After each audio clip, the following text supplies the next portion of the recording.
to come my way. I've been far away, but I'll keep running just to find a way to you till then. For you to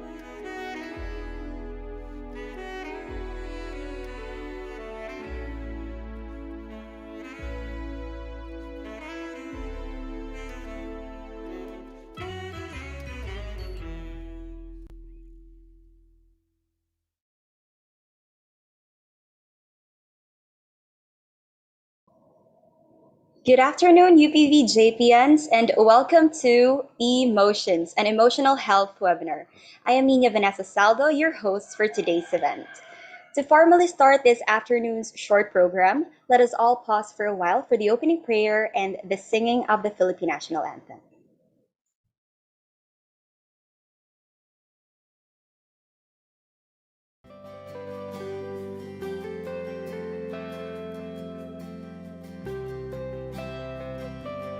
1,000 times I fell, still your mercy remains. Should I stumble again, still I'm caught in your grace. Everlasting, your light will shine when all else fades. Never ending, your glory goes beyond all fate.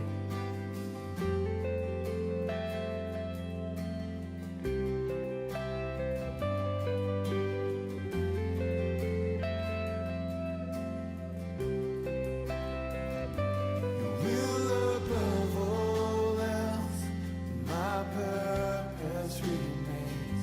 The art of losing myself in bringing you praise. Everlasting, your light will shine when all else fades. Never ending, your glory goes beyond all faith. In my heart, in my soul, Lord, I give you control. Consume me from the inside out. Oh, let justice and praise become my embrace. To love you from the inside out.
Good afternoon once again, ladies and friends from Luzon, Visayas, and Mindanao. O, di ba? Parang national event lang.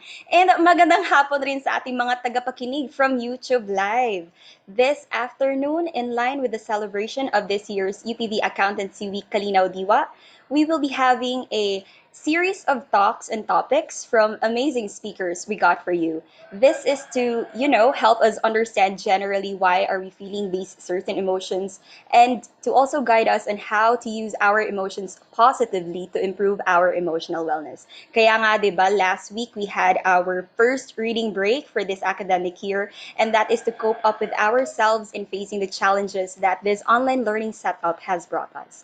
So without further ado, to warmly welcome us all for this afternoon's event, here is Manandea Villanueva, our Vice President for External Affairs.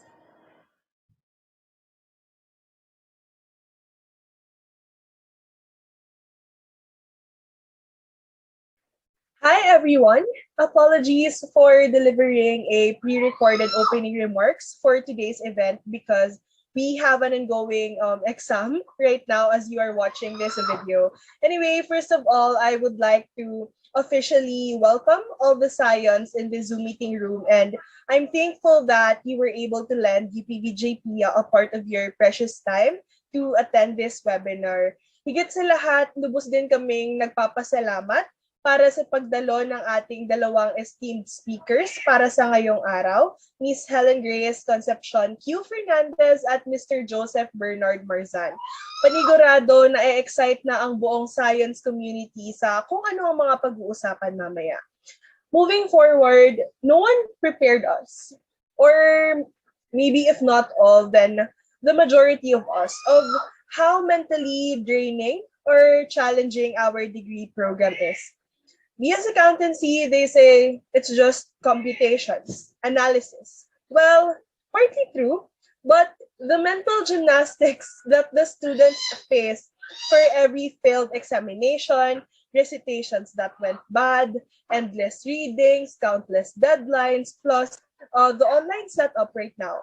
I must say, and I think a lot of people will agree with me, everything is just so overwhelming right now. For sure, ang iba sa atin, hindi pa rin maintindihan or ma-put into words kung ano yung pinagdaraanan nila o kung ano yung nararamdaman nila. Para naman sa ibang nakaka-recognize na ng emotions, gusto naman nilang may gawin to alleviate the overwhelming thoughts, pero hindi pa rin nila alam kung paano or kung paano gagawin.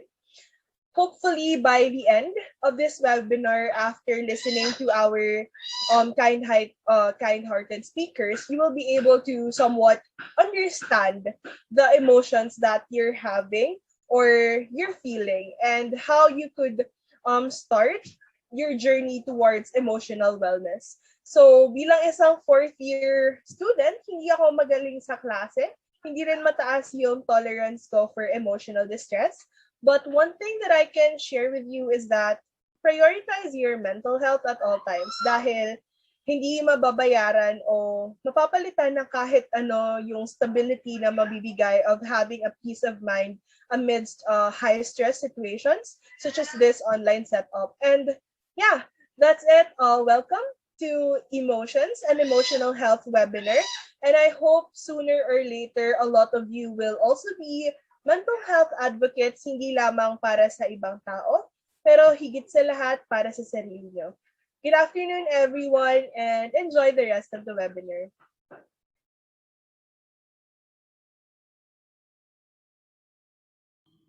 Thank you so much, Manang Dea, and I hope you're doing well sa exam mo today. Good luck po sa inyo dyan.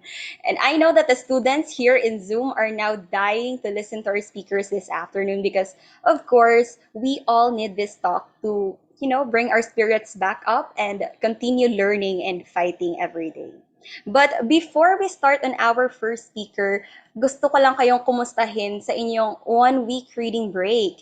Did you enjoy ba guys on your one-week reading break? Did you have time to pamper yourself or watch your favorite movie series na naputol pagsimula ng klase? I hope you have spent those days wisely, no, to de-stress and relax because we all deserve a break. Am I right? Can I get a thumbs up there? Ayun. All right. I guess everybody is ready for the talk. Now we proceed to our first speaker to talk about understanding emotions. And to introduce our first speaker, here is our UPV JPIA President, Nang Ira Ruth Fernandez. Good afternoon, everyone. So our first speaker is Miss Helen Grace Concepcion Q. Fernandez.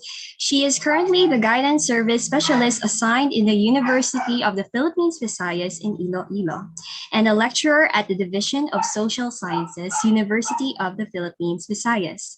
She has been a full-time instructor of psychology at DSS from 2015 to 2020. She has also been a part-time instructor of psychology at St. Paul University, Iloilo. She is a graduate of Master of Education at UPV, and she became a licensed guidance counselor in 2018. She is one of the pioneer batch of registered psychometricians who took the board licensure examination in 2014. She earned her degree in BA Psychology Management and BS Business Administration Marketing, both in UPV on 2013 and 2008. Respectively. She assists in some researches and has been engaged in several public service projects of the University of the Philippines. Her research interests are more focused on education and gender studies. Furthermore, she is a member of the Philippine Guidance and Counseling Association. She is also an active member of the Psychological Association of the Philippines, where she supports and facilitates various local and national activities. Prior to becoming an academic, she is a project development officer designated as a training officer at the Department of Social Welfare and Development Field Office 6.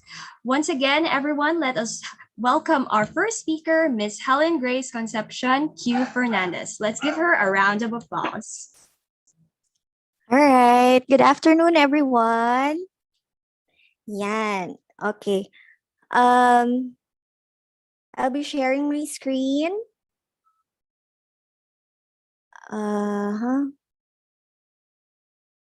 Okay. All right. Can I wait a minute.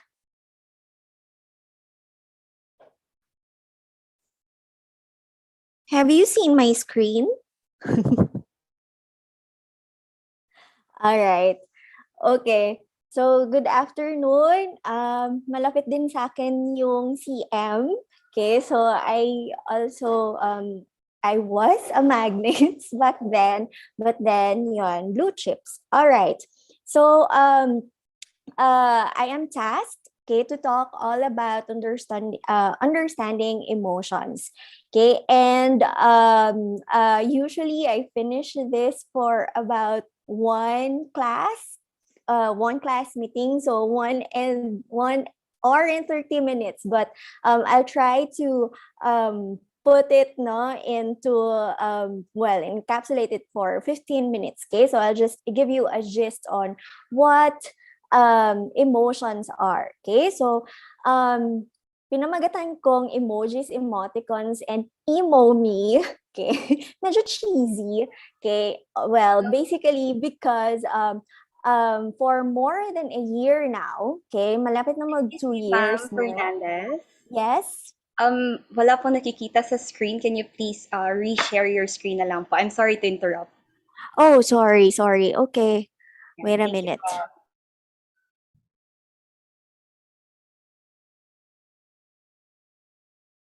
Can you see it now? Hindi pa rin? Hindi pa rin, ma'am. It's still loading but until now, wala pa rin nakikita. Oh, okay. Wait a minute. Okay, ha. I'll just try to close and okay, I'll try to reopen the file.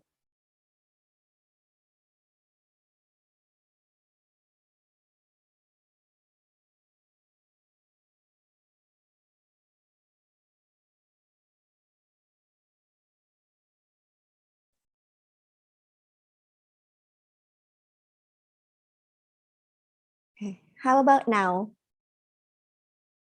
Or loading pa rin? Loading pa rin siya, ma'am. Hindi pa rin siya. Okay. So, shall we just wait or Ayan na po. It's ayan already na. answering. Okay. Thank you. Ayan. Okay, welcome. Okay, so yan. Makikita nyo na, no? Pinamagatan ko siyang emojis, emoticons, and emo me. So, medyo cheesy. But then, anyway, so as I've said, malapit na tayong maging 2 years. So, almost 1.5 year already that we are communicating through chats, texts, okay, video calls, and whatsoever. So, we make use of emojis or emoticons, okay? So, bakit kaya ginagamit natin to, no? So, well, we have a bunch of reasons on why we are using these emoticons or emojis. And, well, basically, it's to express how we feel, okay? To enhance what we are trying to say. So, pag si crush mo yung nag-post para ma-enhance yung comments ninyo, lagyan nyo yung maraming thumbs up or hearts, okay, or so, or, you know. And then to some, okay, to state subtly, okay, na what seems to be bad. So, lagyan ko na lang ng smiley para di masyadong offending, okay? Or di kaya you have to hide something. So, siguro men na lang na emoticon para hindi naman ma-obvious na kilig-kilig ako or something, di ba?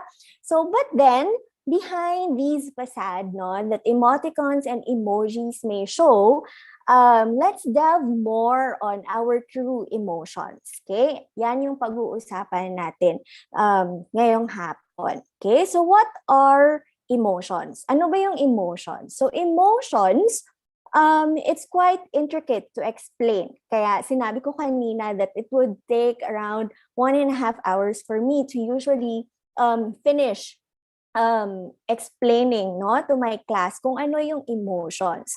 But to sum it all up, emotions compose a set of complex, multi-component episode that creates a readiness to act. So maraming components, okay? At masyadong complex ang emotions for us to be able to understand it.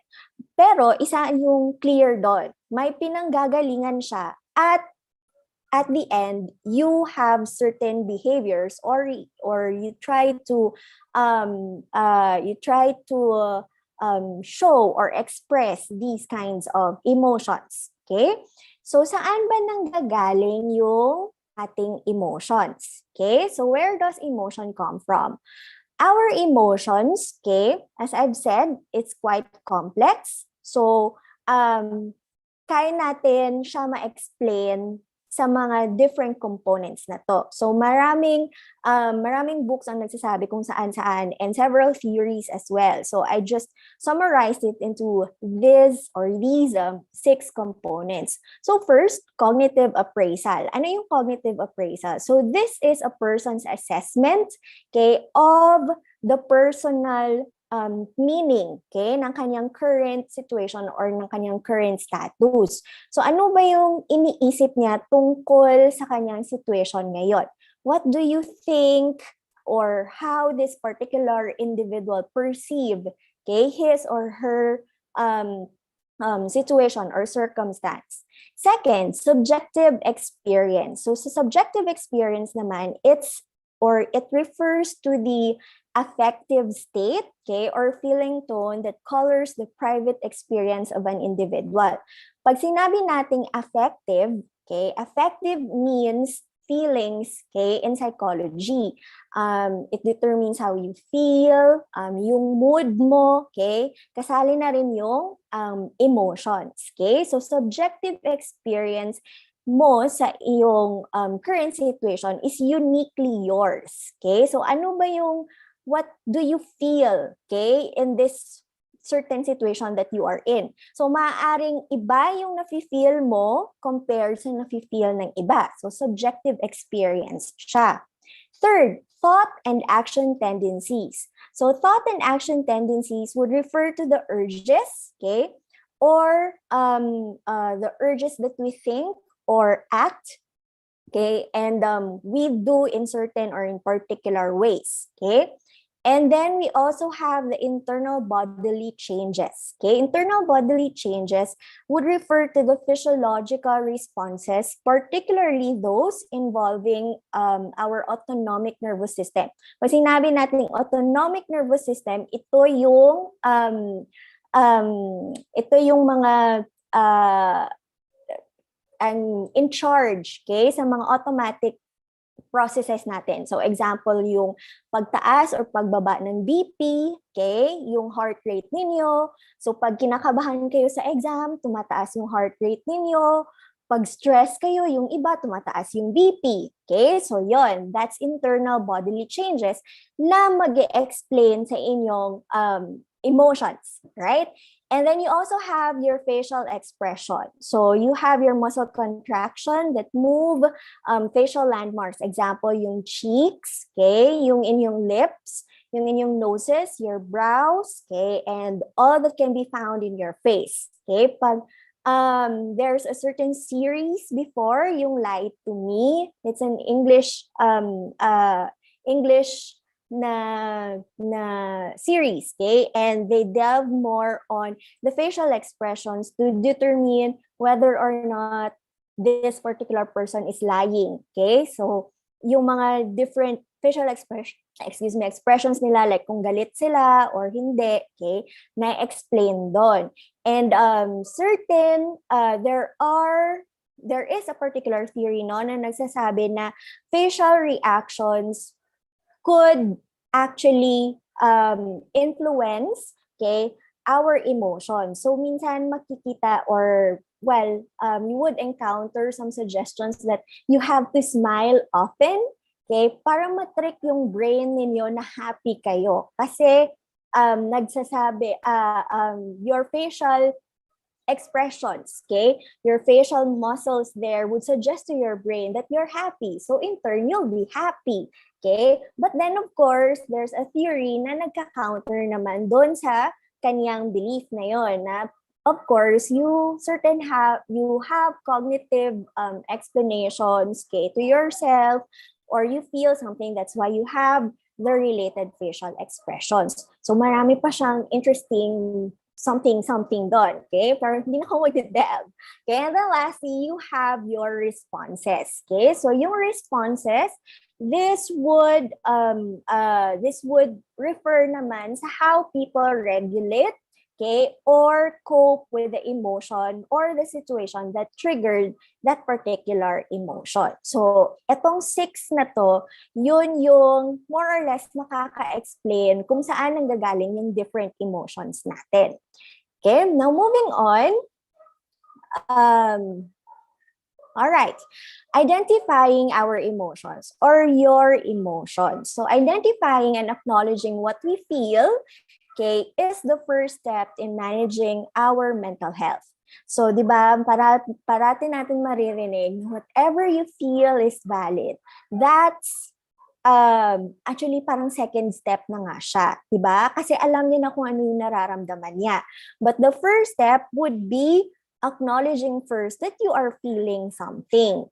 So pag na-acknowledge mo na meron kang nararamdaman or you have certain emotions, let's try to identify now kung ano yung mga emotions na nafe-feel natin. By then, we could act on it already. So identifying our emotions, no, it's like solving mathematical problems. Okay? We first identify what anong math problem yung andyan. Diba? So, are we looking for X? Okay, na hindi nyo na mahanap. Okay, joke lang. Okay, then we try to identify the given and then solve for the unknown. Then we finally have our answers. Okay, so same with mental health. We have to identify and acknowledge first what we have or what we feel, okay, before we can proceed to either addressing it or trying to improve it. Okay? Now, usually,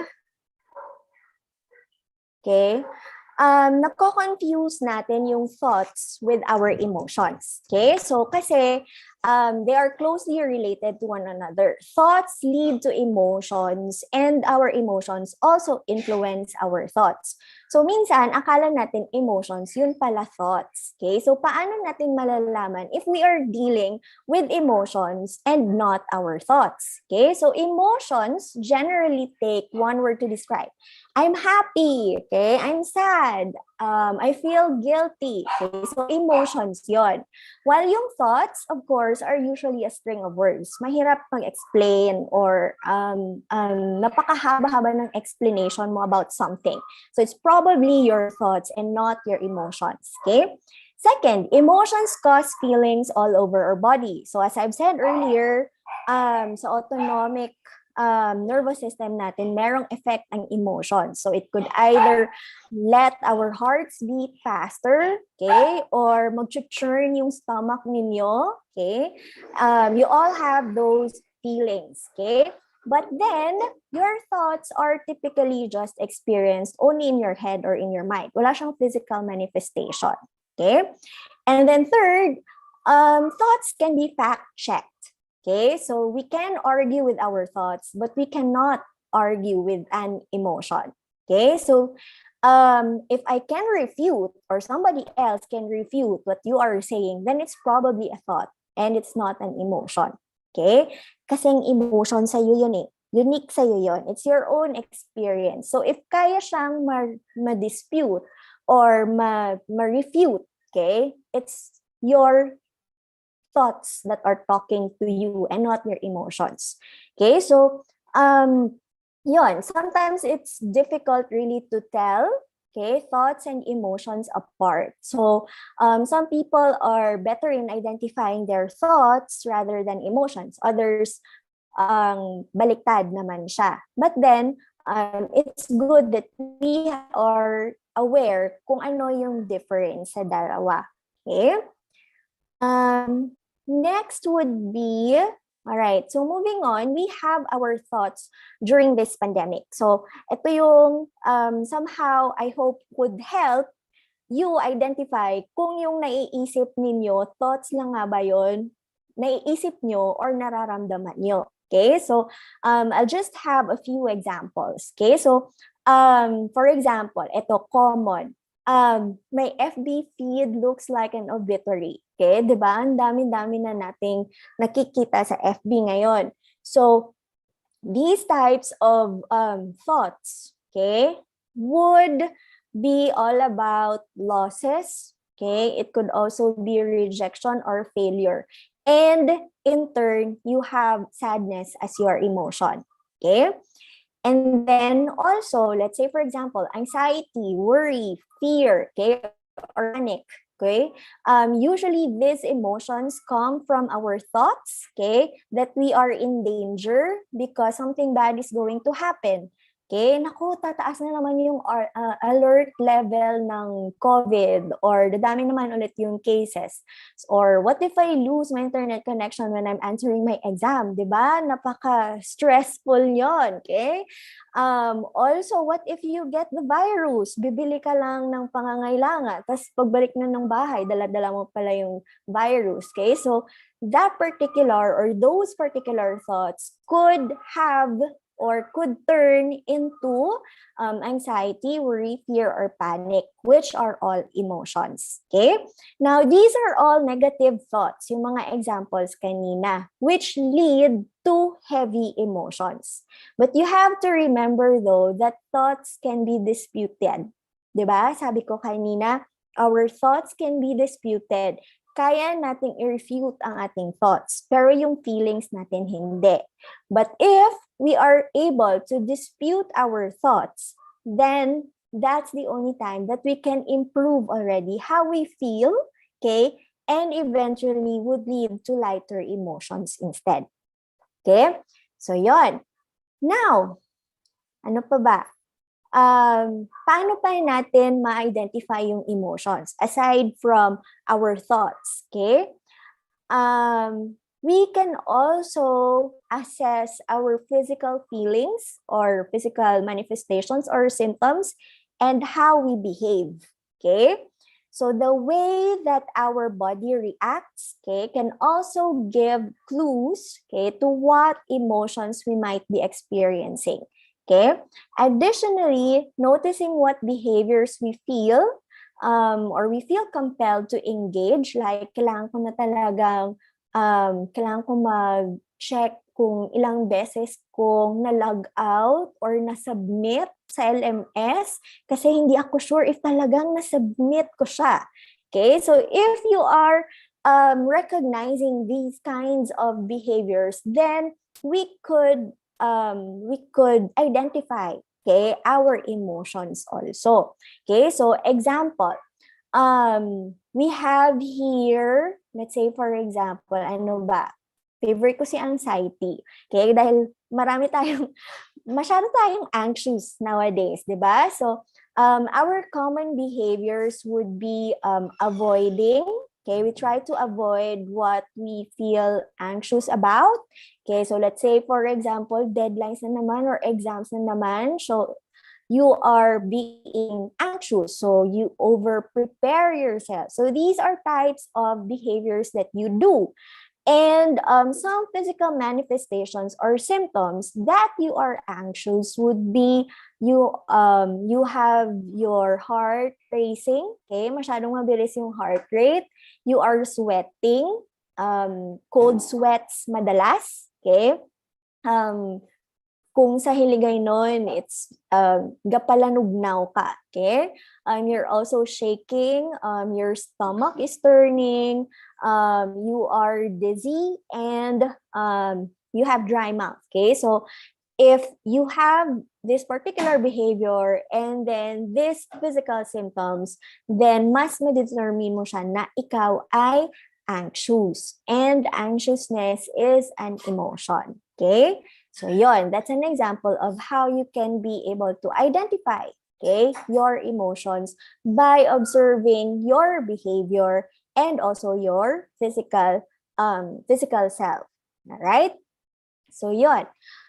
Ano ba yung next? All right. So now, why do we need emotions? Bakit may emotions, 'di ba? So it makes us human, sabi nga nila. Pero ano yung purpose ng emotions sa pagiging human natin? Okay, so why do we need emotions? Because emotions are very useful to us to survive. Okay, so we might feel more comfortable with some emotions more than others. Like we feel comfortable if we are happy or we are having happy emotions, but we don't like heavy or negative emotions. Okay, so but then our emotions can be really useful tools, okay, for us to recognize and respond to certain situations in appropriate ways. Okay, so each emotion would always serve a helpful function to all of us. Okay, so for example, yung anger natin, why is this emotion useful? Anger can motivate us and it can help us communicate with and influence others, di ba? Pag galit na galit ka, kaya mong itama yung mali, okay? Or you are trying to push for certain advocacies that would help someone na nadedehado kasi galit ka, okay?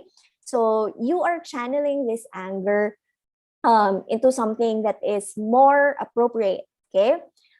Sadness can show us that or can show us what really is more important to us, okay? So, di ba, pag nawala ang certain something or certain someone, alam mo na mahalaga siya kasi nasa-sad ka. Kasi pag hindi ka sad na nawala siya or nawala yung bagay na yun, edi sabihin mo sa sarili mo na hindi naman siya ganun ka-important, di ba? So also, sadness can draw others to help us cope. Okay, so it makes us social beings as well. Anxiety, okay, can alert us of danger or problems. Okay, it can help us prepare, particularly our physical makeup, to cope with stress and threat. So it could save us time in getting us to act in important situations. Pag anxious tayo, napakataas ng adrenaline. So, kaya nating buhatin yung ref na hindi natin mabuhat before. Okay, so also our guilt, okay, serves as our moral compass. Okay, so it can help us recognize when our behavior isn't in line with our values, and it can motivate us to change our behavior and can help us maintain social connection as well. And of course, happiness. It provides pleasure and feeling good about ourselves. And of course, it helps us also connect with other people. Okay? So, yun yung mga uses ng ating emotions. We just have to make use of it appropriately.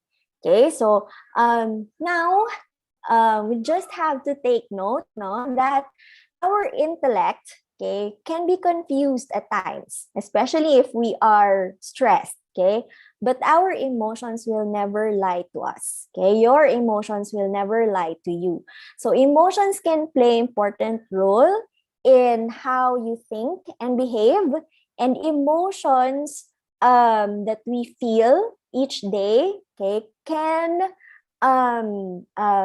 make you or compel you to take action, and it could really impact on how you make decisions in your daily lives. Okay, mapaliit man yan o mapalaki, kahit sabihin natin na we are always thinking rational, okay? Or thinking rationally, hindi natin may iwasan that at a certain point, our emotions will still play a part, okay, in our decision making. All right? So to end, ayan, to end, no, I just would like to leave you this quote. So, emotions daw are like waves. Okay? Nakita ko lang to somewhere, tapos tinweak ko lang siya, kaya di ko na alam kung sinong may sabi niyan. But I like this particular quote, no? So, emotions are like waves. We cannot stop them, okay, from coming, but we can choose which one to surf. So now, I would suggest that you always choose to surf the happy tides. Okay? So, yun lang. And salamat sa pakikinig. Thank you very much for listening and for this opportunity also to share with all of you. Thank you so much, Miss Fernandez. And remember, guys, as what Miss Fernandez told us, you can dispute your thoughts but not your feelings. O, di ba? Pati feelings may mathematical equation na. Anyways, may I request everyone to please turn on their cameras for a photo op with our first speaker. Marianne?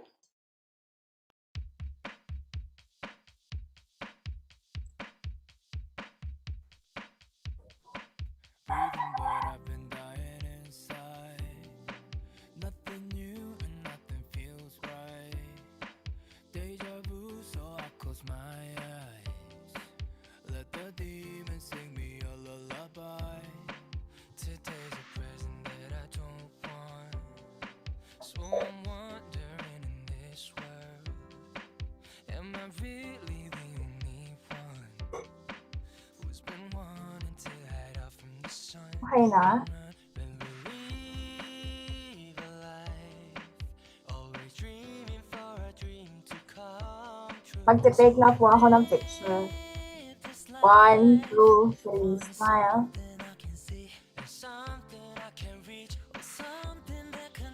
Next page. 1, 2, 3. Next.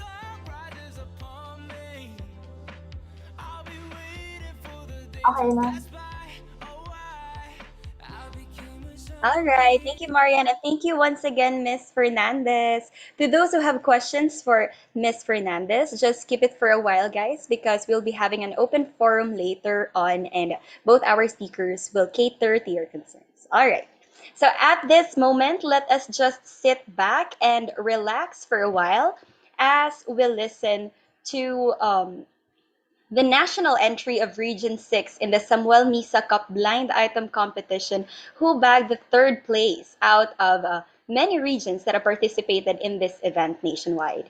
This 2-minute original song is entitled Marites, aligning with the theme Transcending Diversities. Let us show our support to the Region 6 team by giving them a virtual applause.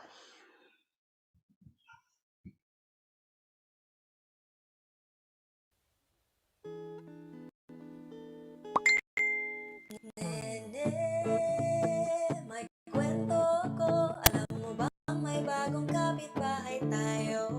Toto, samahan mo ako. Atin siyang imbitahin sa selebrasyon ng baryo. Dito sa mundong padalos-dalos, lahat ay maaayos. Huwag isipin na ika'y nag-iisa. Kaya tara, lakatain tayo na lang maghahawak ang ating kamay. Batanes man o mapahulo, kumusta ka? Maayong aga, iikutin san mang panig ng ating mundo. Na magkasama tayo, wag nang mangamba, mag-inugtanay kita. Ano mang kulay ng balat, pantay-pantay tayong lahat. Ano mang lahi ang dala, tayo pa rin ay sama-sama. Buhok mo man ay matuwid o di kaya'y kumukulot. Mata mo man ay mapupungay o di kaya'y inaantok. Lakbayin at tahakin ang daang lubak-lubak. Tanggapin at yakapin ang bawat tawat iyak. Ano man ang relihiyon, rehiyon at tradisyon, halika na't tayo na't magkaisa. Kaya tara, lakatain tayo na nang maghahawak ang ating kamay. Batanes man o mapahulo, kumusta ka? Maayong aga, iikutin san mang panig ng ating mundo. Na magkasama tayo, wag nang mangamba, mag-inugtanay kita. Nene, may kwento ko, Toto, samahan mo ko. Sabay-sabay nating yakapin ang mundo. Yay! Thank you so much for that. The Region 6 team is composed of 8 members, Amea Dagunan, Nav Cordero, Alaysa Pojas, and the remaining 5 are from UPV. That's why congratulations once again to Joan Solano, Silay Martinete, Zaina Zafra, CK De La Cruz, and yours truly. All right, before we proceed to our second and last speaker for this event, let me check in on you. Kindly send in the Zoom chat box any emoji of what you are feeling right now. Just to check whether you're here pa with us or not. Come on, guys. Just a smiley or whatsoever. Are you still there? All right. All right, they're still here. That's good to know. Now let's proceed to our second and last speaker. To introduce once again our last speaker, here's our UPV JPIA President, Nang Ira Ruth Pereñas. Good afternoon once again. So our second speaker is the vice chairperson for Visayas of the Youth for Mental Health Coalition Incorporation, building and overseeing operations in Region 6, 7, and 8. For the organization founded in 2016 that worked to elevate the Filipino youth's consciousness on mental health and end the stigma on mental illness. In addition, he is also currently a reporter at Daily Guardian, a local news organization based in Iloilo City, and a second-year law student at the University of San Agustin. Let's welcome our second speaker for today, Mr. Joseph Bernard A. Marzan. Let's give him a warm round of applause.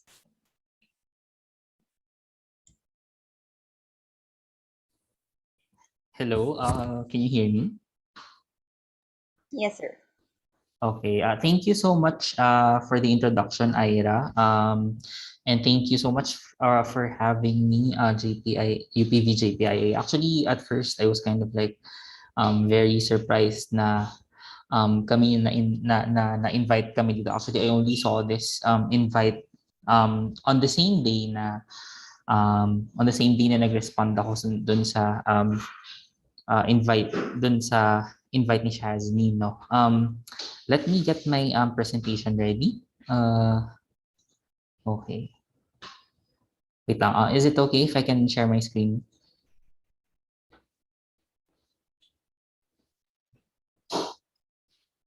Ayan.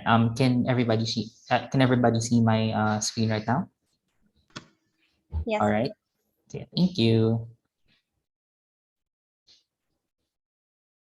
Yeah. So my talk will be about emotional wellness. Of course, before we get to the main topic, which I'm about to talk about, which is road to emotional wellness, it's important to know what emotional wellness is. Kanina na-discuss naman ni Ma'am ni Prof Fernandez ay yung regarding sa kung ano ba yung emotions and what are the differences between thoughts and feelings. So this time we're going to focus on how you can determine your emotional wellness and how you can improve your emotional wellness. Okay. So first, what is emotional wellness? So according I've sourced this from different sources. No, emotional wellness is an awareness, understanding, and acceptance of your emotions, and your ability to manage effectively through challenges and change. It is coping effectively with life and creating satisfying relationships, not just relationships with other people, but also relationships within yourself, relationships between things and ideas as well. And it also involves understanding oneself and adequately facing the challenges life brings. So since you're college students, it's also important to explain what emotional wellness is in the context of education. So for college students, emotional wellness challenges may include managing emotional reactions such as anxiety, depression, and their frequent companion, stress. I understand na all of you here are accountancy students, no? So it's very common for you guys being able to like crunch numbers and understanding accountancy concepts and ideas. So it's it's kind of very tiring. As a law student, marami akong classmates na accountants. I've encountered, I have friends who are accountants. So siguro medyo naiintindihan ko rin kung ano yung nila, yung pinagdaanan nila in college and of course in preparation for the CPALE. Yeah. So being emotionally well encourages you to slow down and fosters the practice of mindfulness. It doesn't necessarily mean that you are happy all the time, but rather that you are self-aware and able to shift as a way to feel better. It leads to a happier and more blissful life and also allows you to the opportunity to attain your full potential. So being emotionally well does not necessarily mean you're happy. Being emotionally well means that you are in charge of your emotions, that you are self-aware kung ano ba yung nararamdaman mo. What are your thoughts? What are your feelings? You can be able to compartmentalize them. That's what being emotionally well is all about. So what are the 9 characteristics of emotionally well people? So first, they are self-aware. They look to self-navigate distress or elation and redirect emotions if necessary. So ayun na nga, compartmentalizing yung ating mga thoughts and feelings, kung ano ba yung mga nararamdaman natin. Self-acceptance, to accept themselves, knowing when to provide room for themselves to process emotions. As part ng self-awareness, no, it's also important that we accept what we are feeling. Hindi natin pwedeng sabihin na we can't, di kailangan talaga natin tanggapin na nasasaktan tayo kung minsan.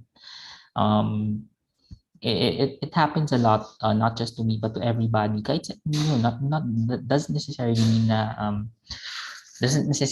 in the context of relationships, romantic relationships. Minsan tanggapin yun, natatanggap din natin na for example, failure sa exams. In law school we fail one too many exams. We fail our recitation. So it's not new, but we have to accept that we don't feel good about it. Ganun yan. Self-care, both self-compassion and physical care are practiced regularly. Sometimes we really kailangan talaga maawa tayo sa mga sarili natin. And forgive me, tatagalog lang ako for the sake of those students who are not from who are not from Iloilo. I understand we have students here from Luzon and Mindanao as well. Both like for example, kung hindi na kaya ng katawan mo na mag-aral, at hindi na kaya ng utak mo mag-aral, maawa ka sa sarili mo and just you have to pause for a while. Emotional agility, able to thrive even during emotional setbacks. So you're able to be able to do something kahit alam mong iba yung nararamdaman mo. even if your thoughts and feelings are different from your actions, you're able to overcome those thoughts and feelings. Coping skills, practice makes perfect. So when you need them, you can use them. So, being in the media industry, medyo nakaka-sad, medyo sad din yung feeling na yung mga tragic na news, especially every day we hear news about COVID-19, and nowadays we hear a lot of political news. So, nakakapagod siya, may inis ka, malulungkot ka, pero you have to cope with that because tomorrow is always another day. So the sixth characteristic is kindness. They approach those around them with compassion. Kahit kaaway mo yung ina-approach mo, you approach them with compassion, and that's a sign of emotional wellness. Integrity, they move through the world without expectation of reward. Number 8, living with purpose. Focus on how their experiences serve others rather than getting stuck with them. So hindi ka lang so for example, there's something happened that completely changed your life in a bad way, and hindi ka lang basta-basta nagde-delve dun sa kung anong mga nararamdaman mo, ano yung hindi ka lang nagde-delve dun sa in that moment. You move forward, parang ganon. That's living with purpose. And number 9 is managing stress. They recognize stress and have go-to activities or skills to manage it. Sometimes when you're like physically stressed, you cannot cope with it with other amounts of physical stress. For example, napagod ako all day sa in physical activities. You cannot cope with it by doing other physical activities such as knitting, crochet, arts and crafts. Hindi ganun yung pag-respond doon. That's a response to mental stress. What you can do in physical stress is just to take a rest minsan. Sleeping, meditating, ikaw bahala. Basta just to be able to cope with your physical stress. Sometimes it also includes, having a relaxing day at the spa. Ganun. So, what are the factors that can either support or challenge your emotional wellness? First is stress and resilience. Next is sleep. I know that as students, accountancy is very, is a very demanding profession. When you become CPAs, especially during audit season, it's not going to be a walk in the park. Yung mga friends ko na accountants, they dread audit season basically because parang minsan doon sila nagsistay sa office nila, especially yung mga nagtatrabaho sa Manila. Swerte na lang nila na meron silang mga shower area doon sa mga opisina nila. Kasi doon na sila naliligo. Basically, parang doon sila nakatira during audit season. So, when you get to the profession, ganun din yung mapapagdaanan ninyo. So, you are going to lack a lot of sleep and go to get a lot of stress. So, that may affect your emotional wellness. So, next, eating concerns and body image. Sometimes, sometimes you think you're too fat or you're too thin na feeling mo kailangan mo mag-gym. Hindi ka confident talaga sa katawan mo. Like, minsan naiinis ka sa sarili mo, taba-taba ako. Tapos the next thing you know, kumakain ka ng donuts. Ang taba-taba ako. Tapos yung next thing you know, nandun ka na, inubos mo na yung chicharon dun sa table ninyo. Ganon. So yeah, next, communication and assertiveness. How you communicate with other people, it also speaks of your emotional wellness. If you don't feel emotionally well, sometimes napagtataasan mo ng boses yung kaibigan mo. Nag-iiba yung pagtrato mo sa sitwasyon or kahit dun sa mga taong nakakasalamuha mo. Yan. So signs of emotional wellness. So ano ba yung mga kailangan mong bantayan when it comes to your emotional wellness? So first is having the ability to talk with someone about your emotional concerns and sharing your feelings with others. So hindi lahat ng oras share mo yung feelings mo with others. Sometimes you get to hide them. Pero siguro pag may mga siguro yung mga kaya mong i-share mo, that's kind of that's a good sign of emotional wellness. Saying no when you do without feeling guilty, people who like to take opportunities, like to say yes, keep saying yes. I like to keep saying yes. Siguro pati dito nagsabi ako ng yes. yung mga previous opportunities ko, I've been keep saying yes, yes, yes, yes, yes, without thinking about, other repercussions na maapektuhan yung aking emotional well-being, no? Minsan lang ako mag-say no, and minsan nagigilty pa ako. And okay lang naman mag-say no to things, even when it's an opportunity, you know. Sometimes you have to say no when it's going to be for your own best interest. Yung something na hindi makaka-apekto sa iba. Na for example, speaking of opportunities, you know, may mga times that I have said no to speaking engagements kasi may exam ako, or gusto ko lang magpahinga. Yun, that's okay. And other opportunities na pwedeng pumunta sa inyo, for example, if you have a competition sa accountancy and sa math, I know na maraming competition. Siguro yung iba sa inyo, mga nandito na students, you might have been MTAP or MTG awardees. So siguro napagdaanan nyo rin yun. Pero ngayon, college students na kayo, there may be similar opportunities and you can say no to them naman. It doesn't really mean the end of the world for you. You know, there are other opportunities afterwards for you. So feeling content most of the time na parang okay ka na lang, like you just want to go, you just go with the flow, ride with the waves. When you have that kind of feeling, you are kind of emotionally well. So next, feeling you have a strong support network. Siguro yung mga friends mo laging nandyan para sa'yo. They'd be willing to drop things for you. Kung ikaw din, like if you're willing to drop things for your friends, kahit in the course na hindi maapektuhan yung mental health mo or yung mental health nila, that's a sign of emotional wellness.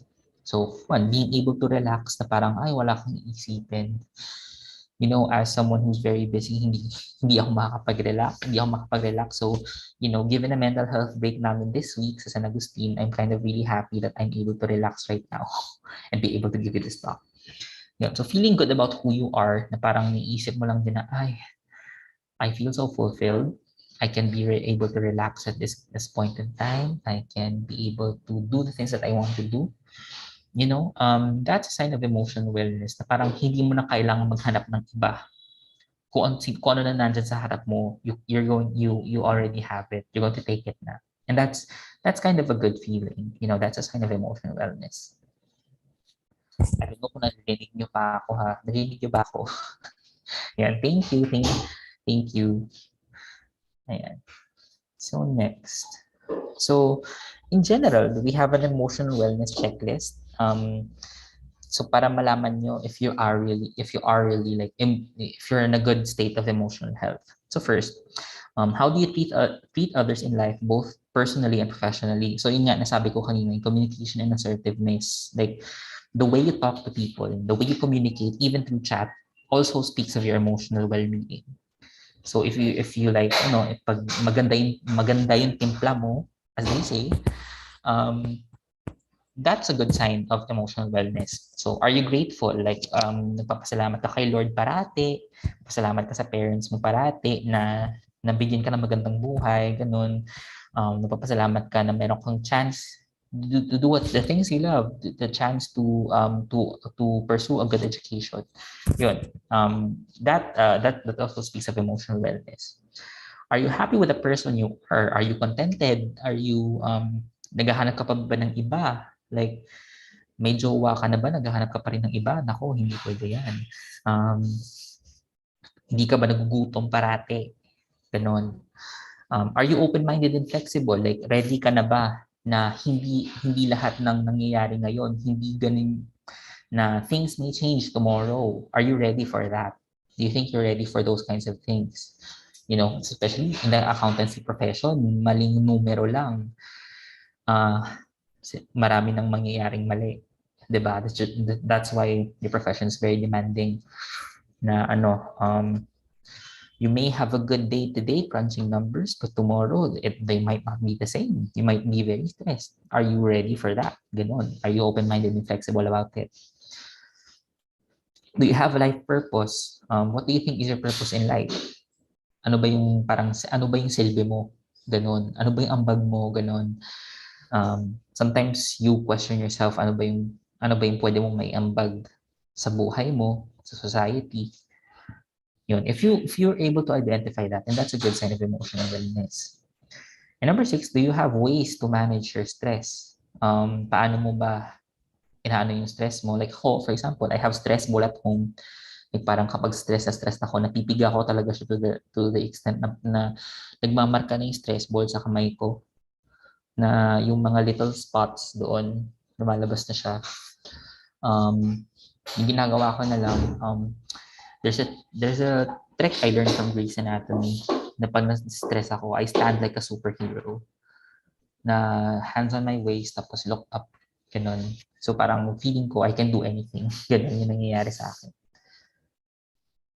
So in terms of stress-related responses, do you see stress as something you can, mayroon din tayong checklist para dyan, ha? So these are the 5 questions. Do you see stress as something you can learn from or something to avoid? Are you aware of bodily sensations, emotions, and behaviors when you are stressed? Like, for example, kung nasa stress ka ba, naiirita ka ba? Like parang ayoko munang, huwag mo akong galawin today, ganun. Number 3, do you allow yourself to experience emotions just as they are? Like parang okay lang ba sa'yo na ganito maramdaman mo? Like, hindi ka ba parang, do you feel like parang naiistorbo ka na masaya ka kahit hindi maganda yung nangyayari, ganun? How do you care for yourself on a daily basis? Ano ba yung mga strategies mo para alagaan yung sarili mong katawan, yung sarili mong isip? Sorry. Are you able to ask for help when you need it? Kasi when you don't have a ready support system, medyo mahirap nga naman talaga mag-cope up with stress. Ayun. So, ayun, you have to set emotional wellness goals for yourself. You have to become more aware of your feelings and accept them as valid indicators of what you are experiencing. So, ayun nga. Kanina na-differentiate ni ma'am yung thoughts, between thoughts and feelings. Yeah, so you have to be aware of what you are feeling right now. Kapag na-determine mo yung thoughts mo, it's kind of easier to identify them and accept them as valid. Like, saan ba siya nanggagaling? Bakit ba ako malungkot? Bakit ba ako galit? You know, it's easy to, if you'll be able to identify that, it's easier for you to accept them as is. Develop the ability to experience and appropriately express a wide range of emotions such as humor, joy, fear, anger, frustration, appreciation, sadness, etc. So yun, if you're able to label your emotions, it's easier for you to be able to be emotionally well. Develop assertiveness and confrontation skills. When to fight and when not to fight. Ganon. Develop positive feelings about yourself by instituting a healthy self-esteem and self-concept. I am beautiful, I am strong, I am smart, I'm special. Ganon. If you're able to tell yourself that, then it's easier for you to kind of be emotional, to be better when it comes to your emotional wellness. So develop the skills to handle stress, irritations, crises, etc. Explore and clarify your own sexual identity. It's kind of very important to explore and clarify your own sexual identity. You're adolescents now. I understand that most of you, siguro, I don't know if may 17 years old pa dito kasi usually if you're finished senior high school, usually mga 18 na yung pataas.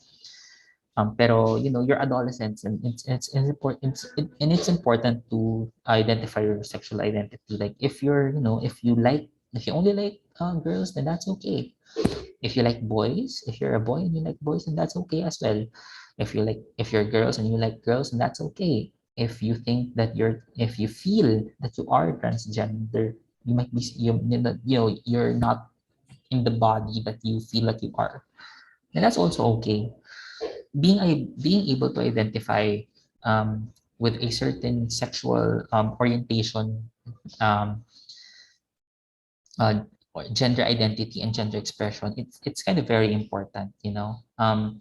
If, for example, I'm not sure if meron kayong LGBT psychology sa ninyo, sa curriculum niyo sa accountancy. I don't think so. Siguro for the BS psych yun sa College of Arts and Sciences.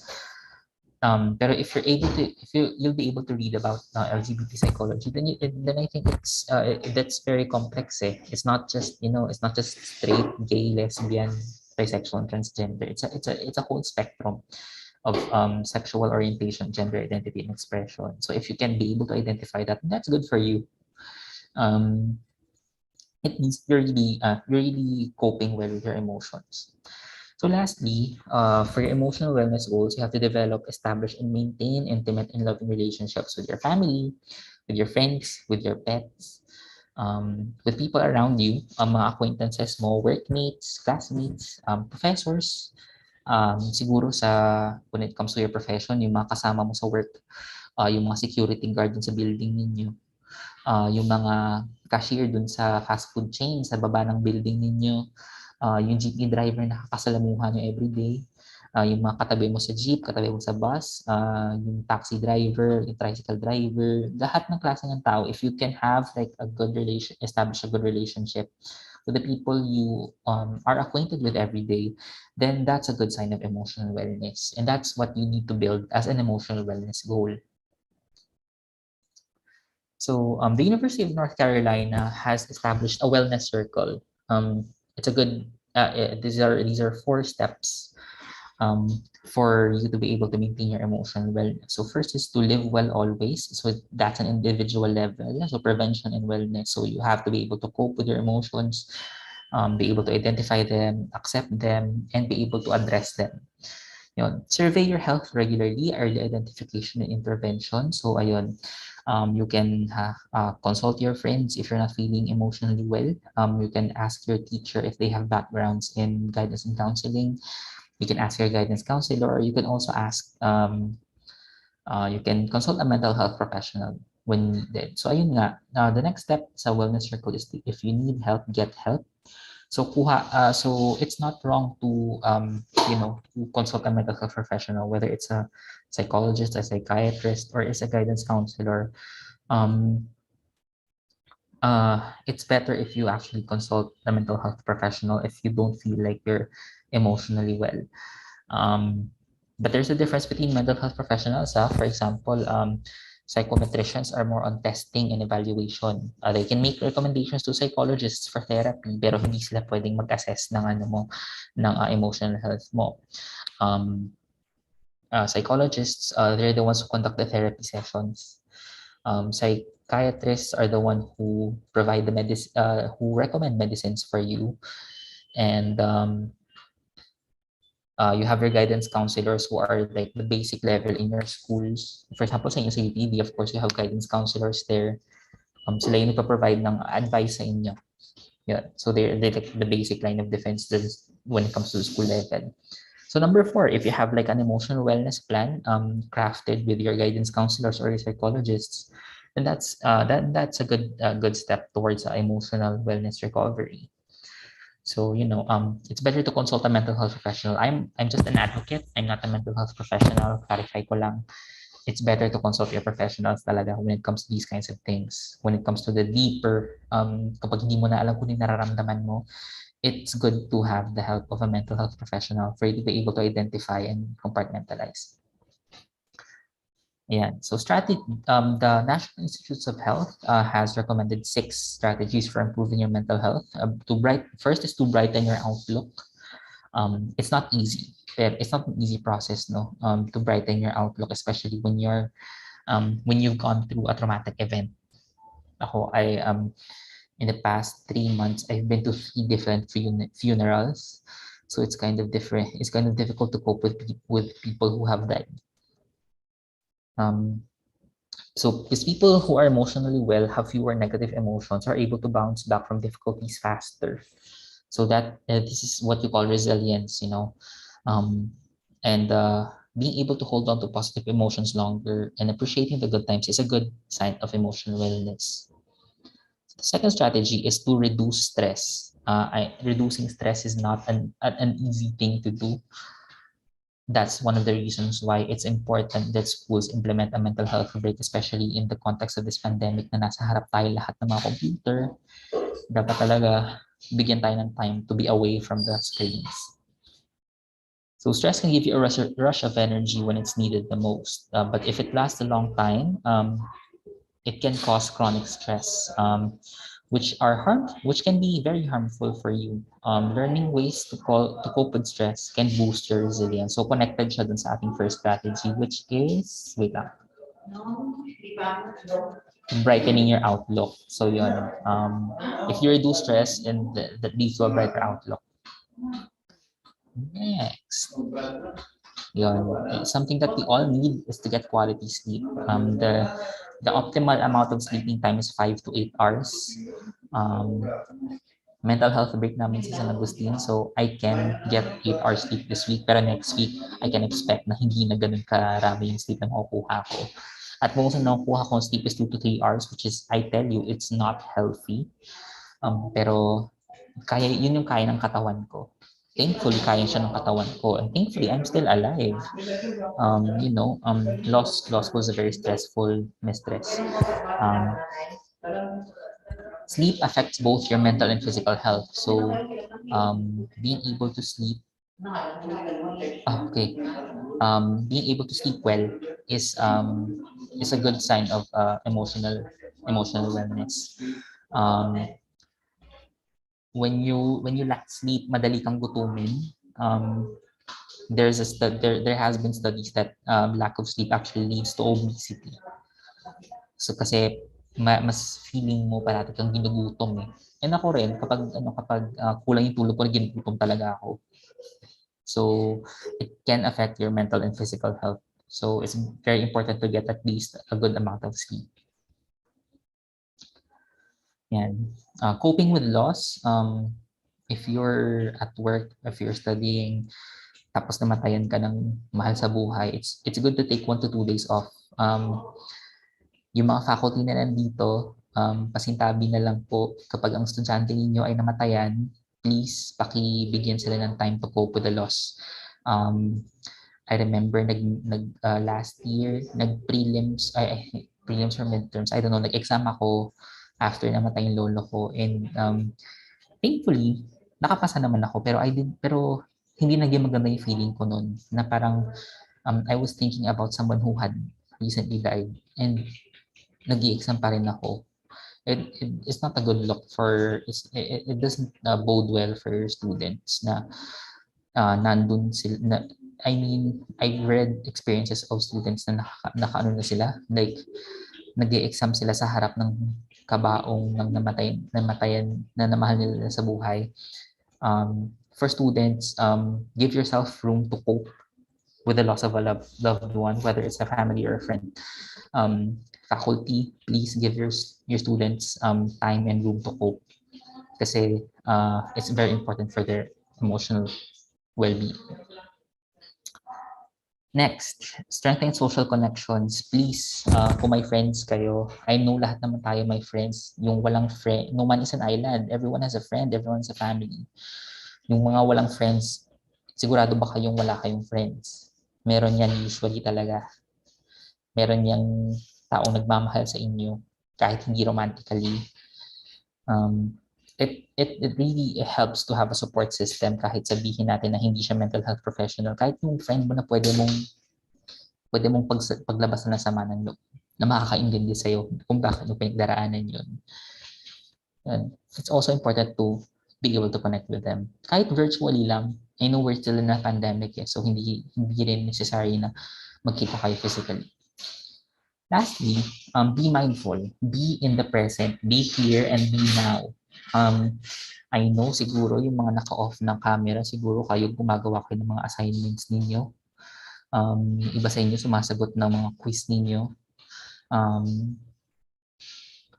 Okay lang siguro na wala kayo sa call na to. Gawin nyo na lang yung quiz nyo or gawin nyo lang yung assignment ninyo instead of being here, if that's what you really want to be able to focus on. Kasi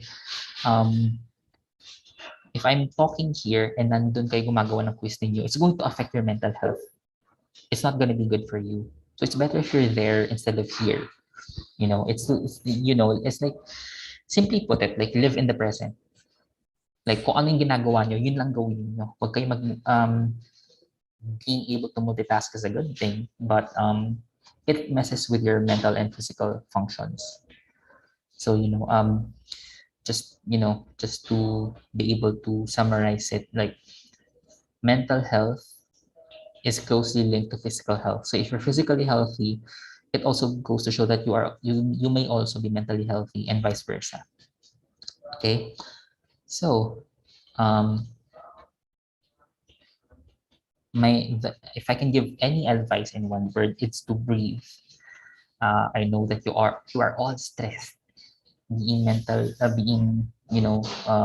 accountancy students, all these numbers and these laws and these concepts. Um, maguguluhan talaga kayo parati, pero breathing is a very simple thing to do. Do the 20-20-20 rule. Step away from your screens for 20 minutes. Close your eyes for 20 minutes. 20 meters away from be away from your screens for 20 meters away from your screens for 20 minutes. That's a 20-20-20 rule. So that you can be able to be able to recover your eyes and also your mental capacities. And lastly, one of the things that we do at Y4MH Coalition is really to make sure that mental health is integrated into all of our systems. So I'm not going to leave this talk without addressing the faculty in the room. Please be considerate to your students. We are still in a pandemic. I know that you want to be able to teach them the most you can do. Pero kung hindi nyo rin kayang pagkasyahin yan sa mga sessions ninyo, how can you expect your students na pagkasyahin rin nila yan within a few days or nights of studying? Kung kayo hindi nyo maturo yan sa kanila, it's impossible for them to learn as well. Some might be offended, so I apologize in advance. Pero your students' mental health is a very important thing for them, because as accountancy, as future accountants, if they don't have good mental health, if they're not emotionally well, you cannot expect them to do a good job. So their mental health is actually it's a very precious thing for them to take care of.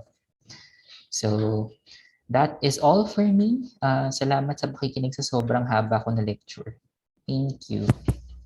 Thank you so much, sir. I really hope that with your thoughts and tips, we will successfully handle life stresses now and swiftly adapt to change and difficult times. Thank you for that once again, sir. May I request everyone again to turn on their cameras for a photo up with Sir Marzan.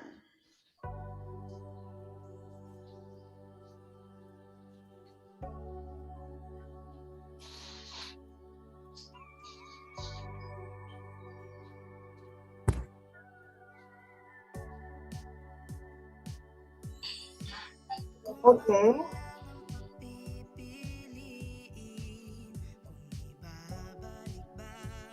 1, 2, 3, smile.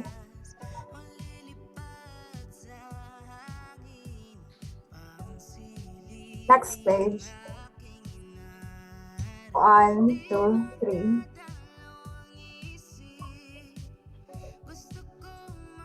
Last. Okay, now, sir.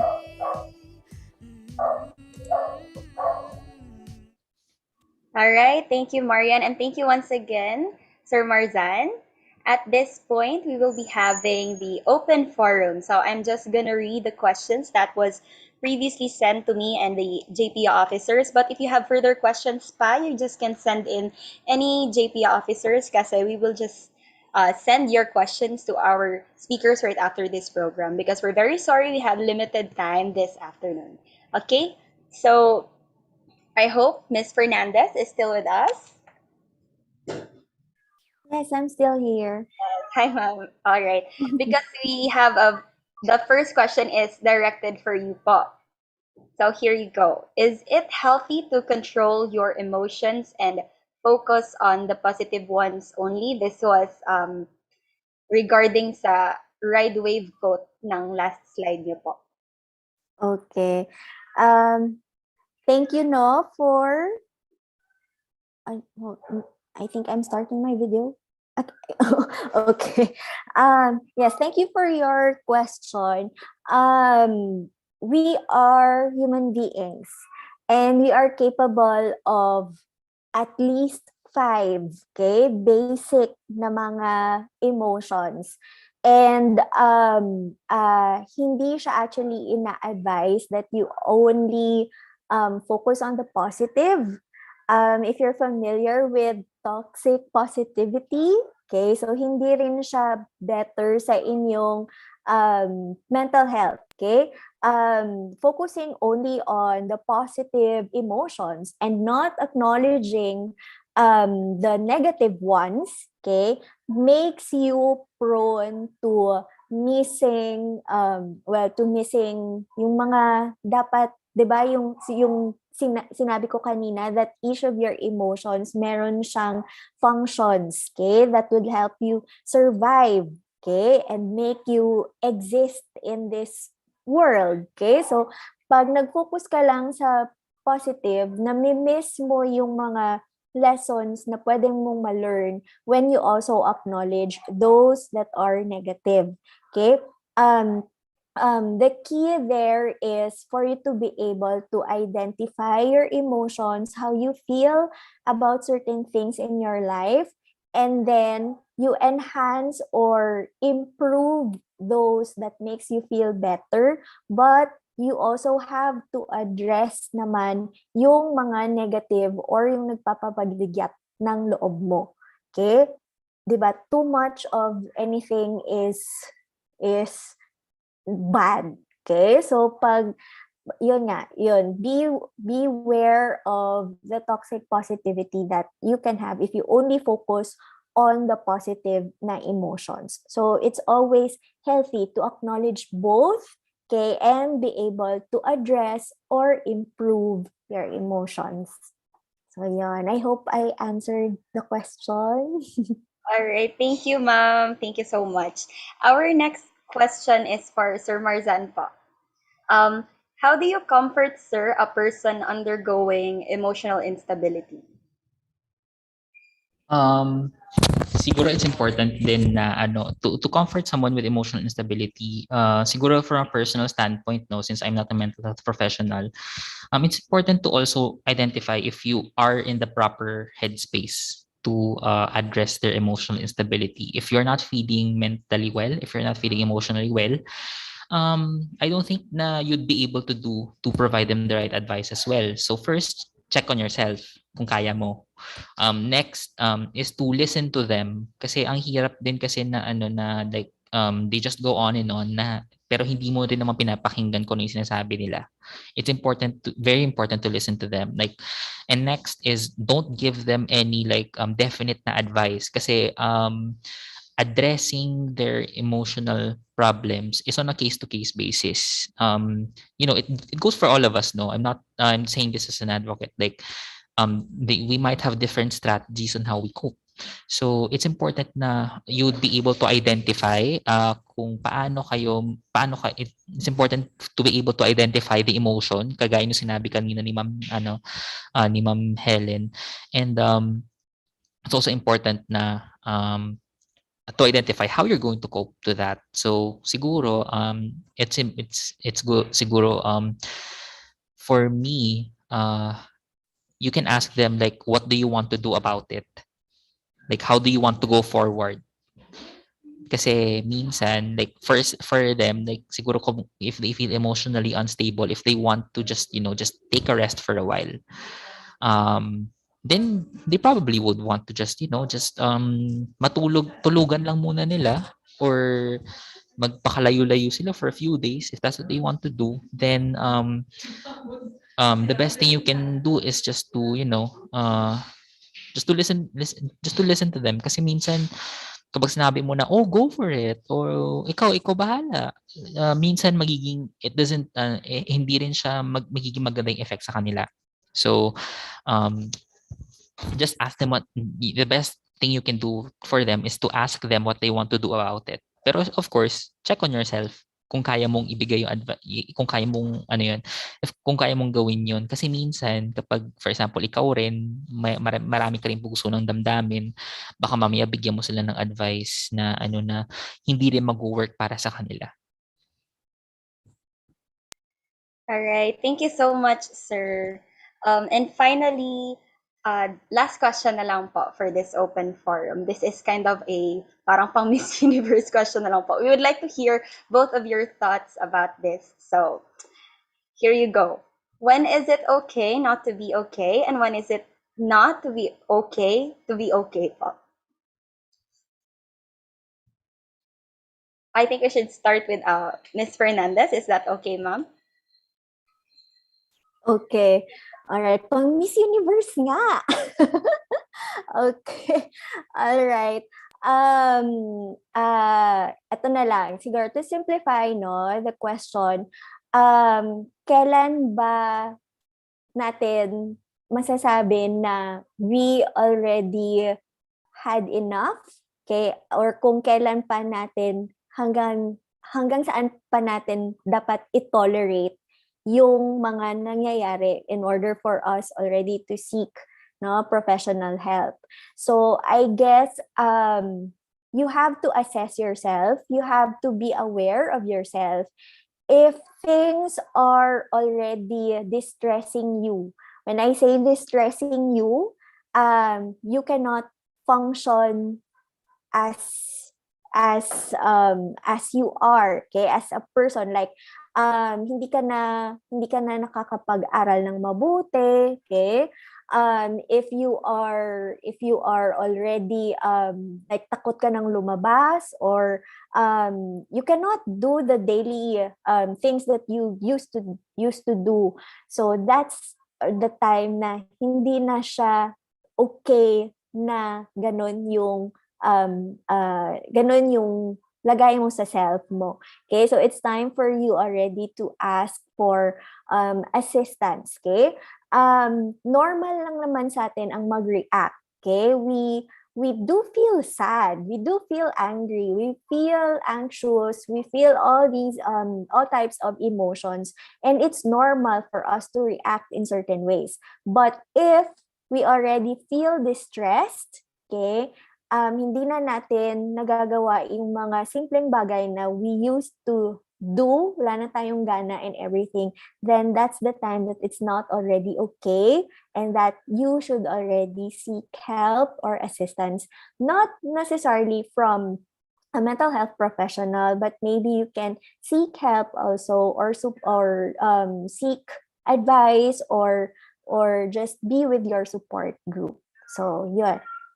Thank you. Thank you, ma'am. I would like to hear po din kay Sir Marzan. Siguro ako, I would defer to Miss Helen's wisdom kasi actually yung sinabi niya na rin. So I think siguro to reiterate na lang din, no. It's good to be able to identify if you're not okay. If you're feeling sad or angry na out of frustration, siguro if you failed your exams, you failed your recitations, you failed the quiz, and you feel like hindi ka makapag-aral, it's okay na sabihin mo na it's okay to say na no, I'm not okay. Being able to identify your emotions, being able to identify your thoughts and feelings is very important to when we're answering the question of when is it okay not to be okay and when is it not okay to be okay.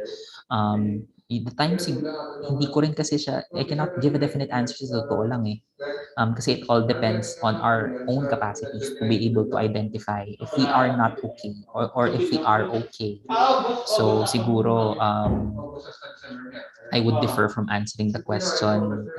I would defer from giving a responsive answer to the question. Yun na lang.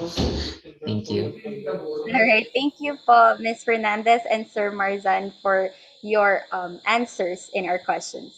So on behalf of the UPV JPIA, We humbly present this certificate for being with us this afternoon. The physical certificate po, along with a token of appreciation, will be sent later on.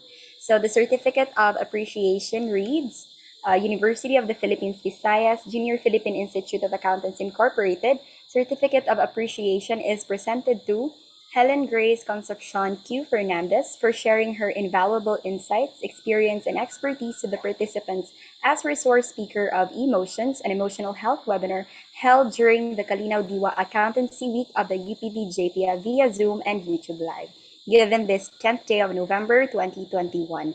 Signed, Joan F. Solano, Vice President for Internal Affairs, Ira Ruth Pereñas, our President UPV JPIA, and Earl Cristil D. Alusorio, the UPV JPIA Advisor. Thank you so much, Ms. Helen. The same certificate also is given to Mr. Joseph Bernard Marzan. Thank you so much.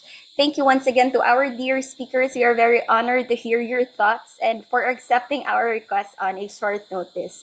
Thank you for your time and effort to be with us today. So to formally close this afternoon's event, let us give a virtual applause to our Vice President for Internal Affairs, Joan Solano. So hello, good afternoon everyone. I'm sorry I can't turn on my camera for I'm having a technical difficulty upon starting my video, but I simply would like to extend my heartfelt gratitude to all of you for being with us this afternoon, especially to our guest speakers, Ma'am Helen and Sir Joseph. Thank you so much. And hopefully soon we will all be able to understand more the house symbols of this year's accountancy week, which are galak, dimarim, panlaw, ningas, and hilakbot, to be able to embrace all these feelings, especially in these trying times. So I hope you enjoyed our talks this afternoon. And again, thank you so much to all of you. And don't forget to support your Dabarkads entries posted on our UPV JPIA page, for the reactions will end at 7:15 p.m. Abang-abang din every day sa special guests on our UPV_JPIA Twitter account. And later at 7:30, we will be posting the post-year entries on Facebook. So keep yourselves updated, enjoy the rest of the week, at maligayang linggo ng Kalinaw Diwa.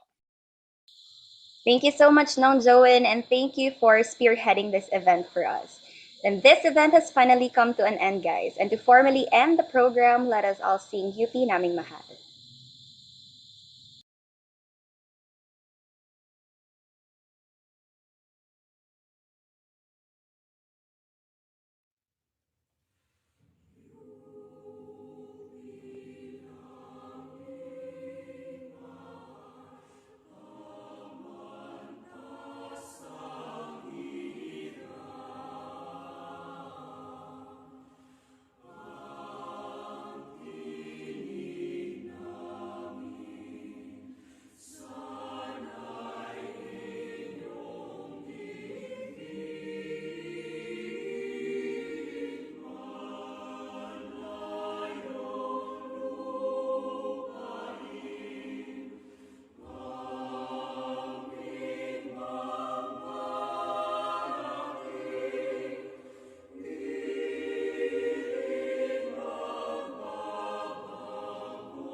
That is it for emotions, everyone. Thank you so much for taking the time to be with us this afternoon and see you again at the next UPV JPIA events. Just tune in to our official Facebook page, the UPV JPIA, UPV Junior Philippine Institute of Accountants for the latest updates. And also, don't forget to follow us on Twitter and subscribe to us on YouTube so you can rewatch any live event that you might have missed. This has been Nina Vanessa Saldo, your host for this event. Padayon kita CPAs in transit and hopefully magkita-kita na ta. Maayong hapon sa inyong tanan.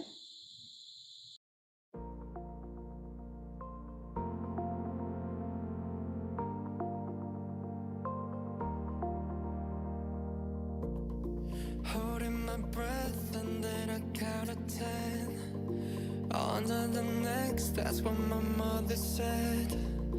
All of my friends, they never liked you, but they never knew you like I do. They